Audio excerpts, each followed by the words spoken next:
এই যে সরষা চাষ করে আমি লাভবান হয়েছি আর কি। গতবারে সরষা আমি 1 বিঘা মাটিতে 11 মণ সরষা পাইছি। তাতে আমার কিন্তু গতবারের দামটা কম ছিল সরষের আর কি।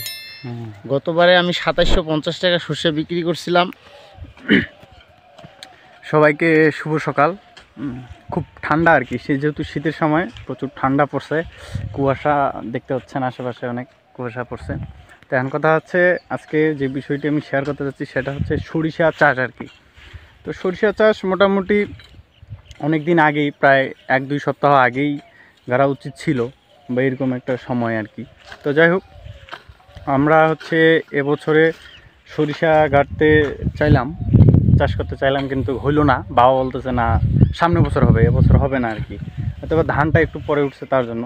কিন্তু সকাল সকাল আপনারা হয়তো ঘুম থেকেই উঠেননি, কিন্তু গ্রামের মধ্যে আসলে কাজ অলরেডি শুরু হয়ে গেছে। এই যে আমার কাকা, এটা হবে কাকা, হচ্ছে এই এখানে সরিষা ফেলাইছে, কাকা ফেলাইছে। তো কাকা হচ্ছে অলরেডি কাজ করা শুরু করছে। হ্যাঁ, খুব সকাল সকাল। হ্যাঁ, একাই এসে হচ্ছে এই যে যাতে পানি দেওয়ার সুবিধা হয় আর কি, তার জন্য কি এটা বলে ডাঁড়া, আমাদের এদিকে গ্রামের ভাষায় বলে ডাঁড়া তৈরি করতেছে। হ্যাঁ, তখন কাকার কাছে শুনবো যে আসলে সরিষা চাষ করে আসলে লাভটা কেমন বা লসটা কেমন, বা কী ধরনের প্রতিকূলতা আছে, বা কী ধরনের মানে পদক্ষেপ নিতে হবে এই চাষটা করতে গেলে, কি কি রোগবালাই আছে, মানে এই বিষয়গুলো আর কি কাকার কাছে জানবো। যেহেতু কাকা গত কয়েক বছর ধরে আবাদ করে আসতেছে, হয়তো বা লাভজনক তার ওনার কাছে, তার জন্য হয়তো বা এই চাষাবাদটা করতেছে। তো যাই হোক, চলেন শুনি কাকার কাছে আসলে কেমন কি এই বিষয়টা আর কি। কাকা, কি খবর? নমস্কার, এই শুভ যে সকাল। এই যে সরষা চাষ করে আমি লাভবান হয়েছি আর কি। গতবারে সরষা আমি 1 বিঘা মাটিতে 11 মণ সরষা পাইছি। তাতে আমার কিন্তু গতবারের দামটা কম ছিল সরষের আর কি। গতবারে আমি 2750 টাকা সরষা বিক্রি করছিলাম মন আর কি। হ্যাঁ, 2750 টাকা মন হিসেবে বিক্রি করছি। তারপরে আমি হিসাব করে দেখতেছি আমার সরষা মোটামুটি লাভবান হয়েছে। মাত্র 9000 টাকা খরচ করছি, উদ্বৃত্ত টাকা আমার লাভ হয়েছে। মানে 27 হলে, হ্যাঁ 2700 হলে 11 মনের দাম হচ্ছে আপনার 22। 27 দুগুণ 54, এই 11 দুগুণ 22। তো যাই হোক, লাভবান হয়েছে আর কি। হ্যাঁ, টাকাটা যদি অ্যামাউন্টটা আমরা হিসাব করি 2750 × 11, এইভাবে আমরা দেখলে বুঝতে পারবো যে কতটুকু লাভ হয়েছে। আমি হিসাব করে দেখতেছি লাভ হয়েছে। তারপরে আমি এবার জিরা ধান ওঠে সরষা একটু দেরি হলো, তারপরেও আশাবাদী আছি যে অবশ্যই লাভ হবে আর কি। জানেন, ওই জন্য এই মানে পানি সেচ দেওয়ার ব্যবস্থা করতে, পানি সেচ দেওয়ার লাইন তৈরি করতেছি, এভাবে আর কি ইয়ে করতেছি। আচ্ছা, সরষা, হ্যাঁ, সরষা কি মানে সরষের তেলটা খাইতে খুব সুস্বাদু এবং গ্যাস হয় না। আবার এই সরষার যে গাছটা আছে ওটা জ্বালানোর কাজে হয়, গরু খায়, খৈল হয়, খুব লাভবান আছে। আচ্ছা, সরিষার কোনোটাই ওয়েস্ট যায় না আর কি, সবটাই কাজে লাগে। সরিষার তেল হয়, তেল থেকে যে খোলটা হয় সেটা গরু খায়, এবং যে কারিটা থাকে বা যে লাঠিগুলো থাকে গাছগুলো, সেগুলো হচ্ছে জ্বালানি হিসেবে ব্যবহার করা হয়।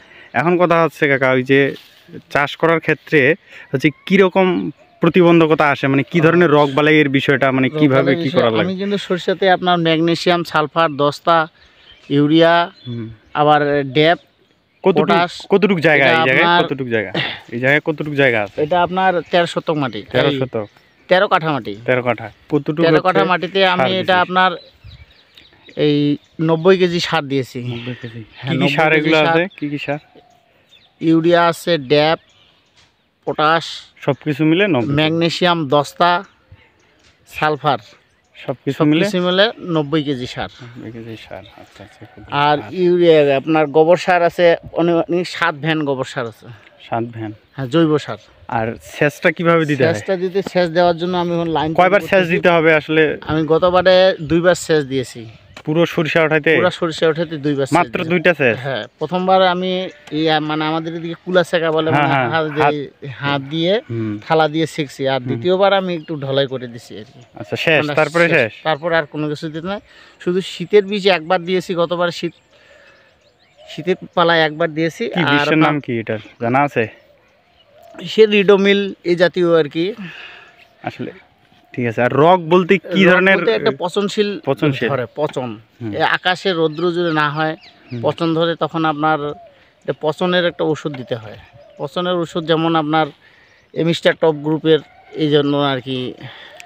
আচ্ছা, এই যে এই ধানটা ওঠার পর এই সরিষাটা গাড়ার উদ্দেশ্যটা কি, মানে এরপরে কি আরেকটা ধান হবে? আরেকটা ধান লাগাবো। তার মানে একটা এরপরে জমি তো আমি- থেকে হ্যাঁ, তিনটা- গতবার আমি 40 মণ ধান পেয়েছি 90 জিরা ধান গেড়ে। আচ্ছা, খুবই ইয়েটা ভালো ছিল। লেটে এবার গাড়ার আশা করি পরও যে ওইটাই আর কি, মানে সরষে ওঠার কিছুদিন আগে বীজটা ইয়ে করতে হবে। মনে করেন যে বীজের 1 মাস বয়স হলে বিছন থেকে রোপণ করতে হবে। তাহলে আচ্ছা আচ্ছা, বুঝতে পারছি। 90 জিরা ধান গাড়ছিলাম। তার মানে বোঝা যাচ্ছে যে একটা জমি থেকে 3টা ফসল ফসল ওঠা নেওয়া যাচ্ছে, যাচ্ছে, হ্যাঁ। যে 2টা ধান, একটা হচ্ছে সরিষা। তো সেক্ষেত্রে আপনারাও এই সরিষা চাষ করতে পারেন, যেহেতু যদি শারীরিক পরিশ্রমটা নিজে দেওয়া যায় তাহলে আরও কষ্ট মনে হয় কম হবে, হ্যাঁ, মানে আমি নিজেই খরচে কম। পরিশ্রম দিচ্ছি ওই জন্য। এই যে নিজে পরিশ্রম দিচ্ছে, হয়তোবা যদি আপনি হচ্ছে মানুষকে কাজে লাগান, মানুষ দ্বারাই সব লাভবানটা কাজ একটু করা কম যায়, হবে। তাহলে লাভবান একটু কম হবেন। তো সেক্ষেত্রে আপনারা কম পরিমাণ জমি চাষ করে দেখতে পারেন যে আসলে কতটা লাভজনক আর কি। তো অবশ্যই লাভজনক, কারণ একটা জমি থেকে আপনি 3 ধরনের ফসল পাচ্ছেন, তাহলে তো অবশ্যই একটা জমির থেকে অনেক প্রফিট আসতেছে। তো সেক্ষেত্রে আপনারা অবশ্যই চেষ্টা করবেন। সরিষা, আসলে সরিষা কিন্তু অনেক উপকারী, সরিষার তেল খুবই ভালো। তো যাই হোক, কাকা কাজ করতেছে, দেখা যাক গাছগুলো হওয়ার পরে আমি একটা ভিডিও দিব। যেহেতু কাকা ওই যে গাছ নাকি হয়েছে, দেখা তো একটু, মানে খুঁড়িয়া বিরাছে নাকি, রসালো জায়গা দেখতে হবে। রসালো জায়গা দেখতে হবে। এই যে বীজ আপনার গাছ কেবল মানে এই যে এটা বীজ, গাছ ফুটার কথা কাকা দেখাইলে, ওই যে ওটা কি না, এখনো বর্তমানে এই জায়গায় ফুটে নাই। এই রস কম আছে তো একটু, তবে ফুটে যাবে। ফুটে যাবে, কয়েকদিনের মধ্যে ফুটে যাবে এই যে সরিষাটা। তো যাই হোক, আমার কাকা এই সরিষা গাড়ে লাভবান হয়েছে, আপনারাও লাভবান হতে চাইলে অবশ্যই সরিষা গাড়বেন। তো সকাল সকাল কাকা কাজ করতেছে এই। তো সবাই ভালো থাকবেন, সুস্থ থাকবেন। আর চ্যানেলে নতুন হলে অবশ্যই সাবস্ক্রাইব করবেন। ধন্যবাদ।